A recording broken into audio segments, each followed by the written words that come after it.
Bismillahirrahmanirrahim. Rabbi shrah li sadri wa yassir li amri wahlul 'uqdatam min lisani yafqahu qawli. Assalamualaikum warahmatullahi wabarakatuh. Sahabat podcast Qurrata A'yun, bahagia sekali hari ini kita bisa ketemu di majelis kita Qurrata A'yun Menyapa. Mohon izin memperkenalkan diri, nama saya Hidayatul Munirah, tapi biasa lebih dikenal dengan panggilan Amahida. Saat ini salah satu aktivitas saya adalah menjadi koordinator bidang dakwah di Yayasan Qurrata A'yun Ponorogo. Tapi sebenarnya saya bukanlah orang baru di Qurrata A'yun. Karena dulu kala saya sudah pernah beberapa tahun mengabdi di yayasan, dan kemudian karena aktivitas saya kemudian resign, dan alhamdulillah per Januari 2021 ini saya kembali ditimbali, ditarik kembali ke yayasan. Mohon izin bercerita sedikit tentang bagaimana romantika dinamika hubungan saya dengan Qurrata A'yun. Jadi ceritanya 2002 dari Solo saya pindah ke ke Ponorogo maksud saya. Dulunya saya pernah bekerja sebagai seorang guru, yaitu guru qiraati di Sekolah Dasar Islam Terpadu Nur Hidayah Surakarta. Pada saat yang sama tahun 2002 itu Yayasan Qurrata A'yun Ponorogo sedang merintis pengembangan sekolah Islam Terpadu setelah sebelumnya ada TKIT, kemudian bermaksud untuk membuka SDIT. Nah, karena sebuah rekomendasi dari kepala sekolah saya yang dulu, yaitu Ustadz Heri Sucitro dari SDIT Nur Hidayah Solo kepada Ustadz Ahmad Marsudin, maka kemudian Ustadz Marsudin dan Bu Nani menemui saya begitu, cerita tentang rencana pengembangan kelembagaan di Qurrata A'yun.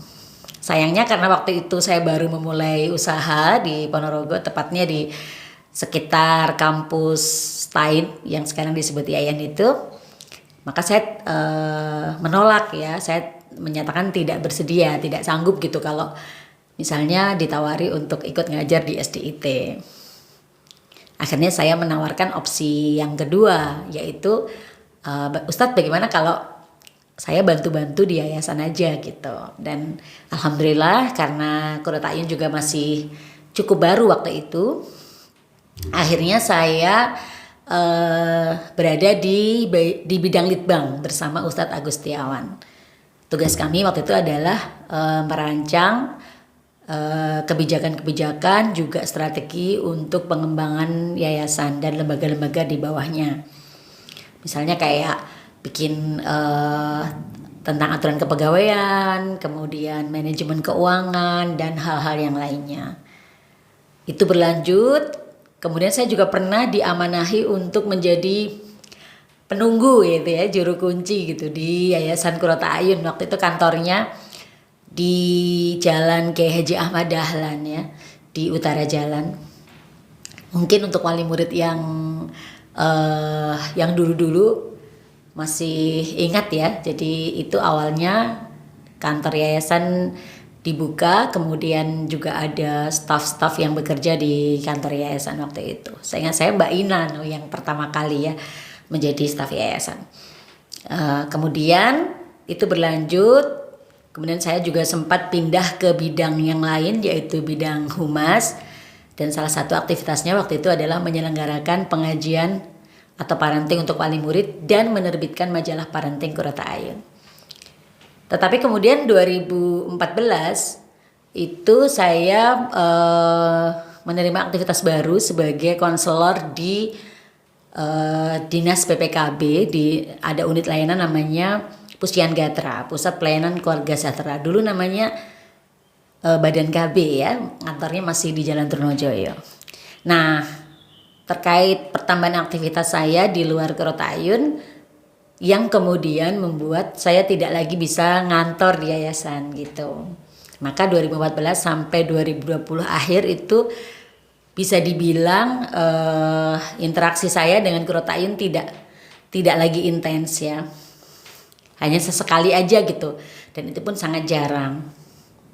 Nah, masuk 2021 menjelang kegiatan parenting bersama Ayah Irwan kemarin itu, saya kemudian ditawari oleh Ustadz Marsudin untuk kembali masuk ke Qurrata Ayun, dan alhamdulillah dengan penyesuaian beberapa jadwal saya bisa kembali bergabung di Yayasan Qurrata Ayun dan diamanai menjadi koordinator tim dakwah dan syiar.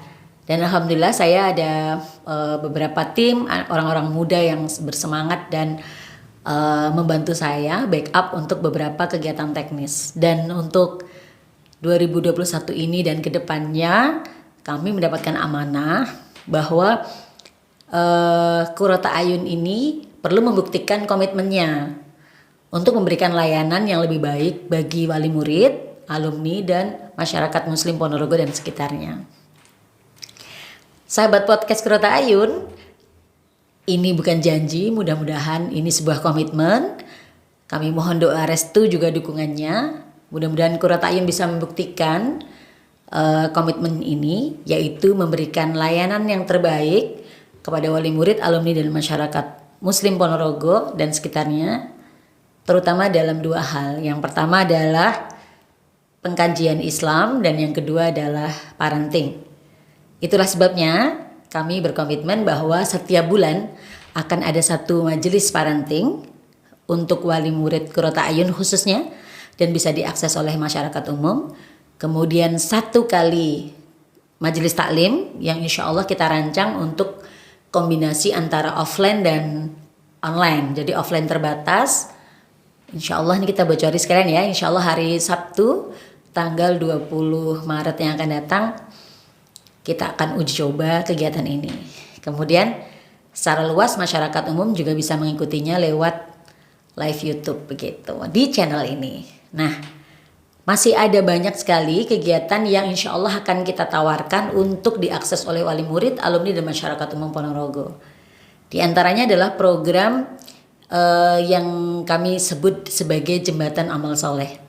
Jadi bagaimana kita bekerja sama antara Qurrata Ayun dengan masyarakat umum, bekerja sama untuk menjembatani potensi-potensi kebaikan, juga untuk menebarkan manfaat yang lebih luas kepada masyarakat. Jadi sebagai koordinator bidang dakwah, saya mengundang teman-teman sahabat podcast Qurrata Ayun untuk ayo bergabung, ayo akses, ayo kita silaturahim, ayo kita berkolaborasi. Mudah-mudahan niat baik dan komitmen Qurrata Ayun untuk menjadi sahabat keluarga muslim milenial Allah mudahkan. Demikian, sampai ketemu lagi. Silahkan podcast Qurrata Ayun menyapa siap untuk menyambut kehadiran teman-teman juga. Wassalamualaikum warahmatullahi wabarakatuh.